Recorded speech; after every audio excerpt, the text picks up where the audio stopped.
So we're going to do a few more jumps with her as well, and check out her tail when she jumps. And she swings that in a clockwise or a counterclockwise direction. It'll help her land back on her feet. Again, it is used as a counterbalance. And also when she jumps, check out those whiskers right out the side of her face. And that shows you the intent that she's got for the treat reward. Really focusing on the treat till we get to the end and out pop those whiskers. Cedar actually has the largest whiskers of any of our tigers. So we're going to come back one final time. We have been working on a little bit of a dismount technique here with Cedar. It doesn't always work, but keep your eyes on her. And hopefully she'll do a little bit of a pirouette off the ground. We'll simulate a low-flying bird. There we go. Oh, nice. But give her a round of applause. Good work, Cedar.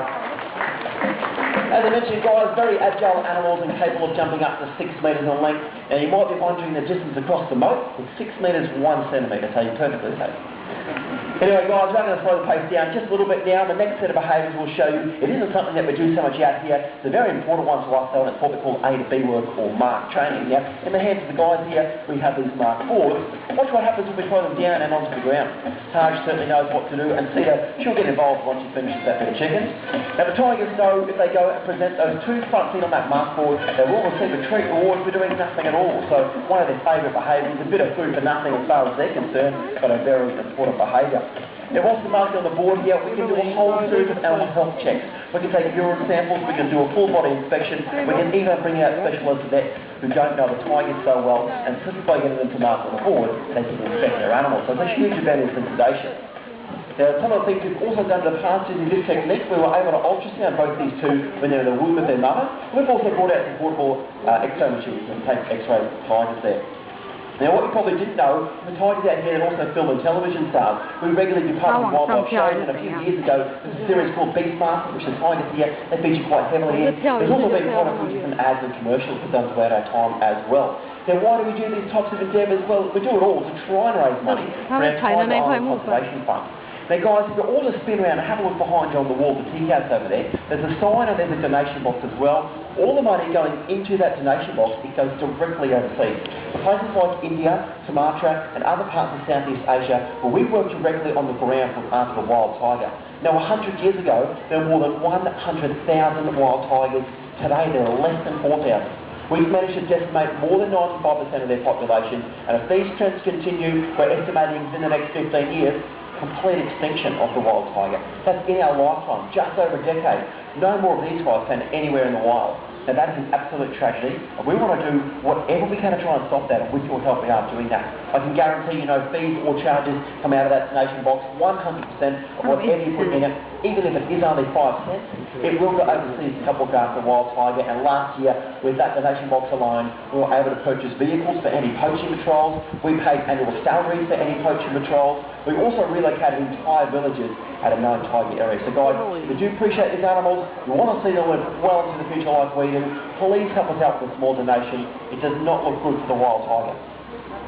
But guys, that is a little bit of a serious side at Tiger Island, and we try not to dwell on it for too long. But another thing we're very dedicated in bringing you is some pretty amazing behaviours. So with that in mind, who up there would like to see a tiger climb a tree? Yeah, I see a few hands, but there's nowhere near enough noise. Come on guys, who wants to see a tiger climb a tree? That's a little bit better. Now, cast-your-eyes open this purpose-built climbing post. We haven't put this in place as we found the time for a refund in some of our trees, but hopefully with a bit of chicken up this post, we will encourage Cedar here to climb nice and high. If she doesn't go for the chicken though, we may need a volunteer to climb this post instead. But hopefully she's going to go. She tends not to muck around too much at all. She's our best jumper. She is also our best tree climber. She doesn't have as much body weight on her as bigger males. She usually makes her a little bit more nimble. She is lining it up, get those cameras ready, a couple of bounds, and right over. Nice work, and get that award. How about a round of applause for Cedar, guys? Great tree climb on her.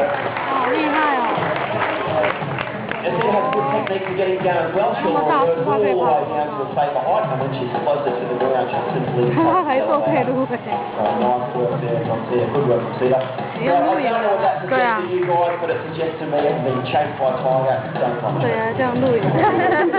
Now guys, earlier on we saw a pretty good jump from Taj, recreating one we first saw from Father Mohan. What we're going to try and do now for our grand finale though is not get one tiger, we're going to try and launch both these tigers into the air at the same time.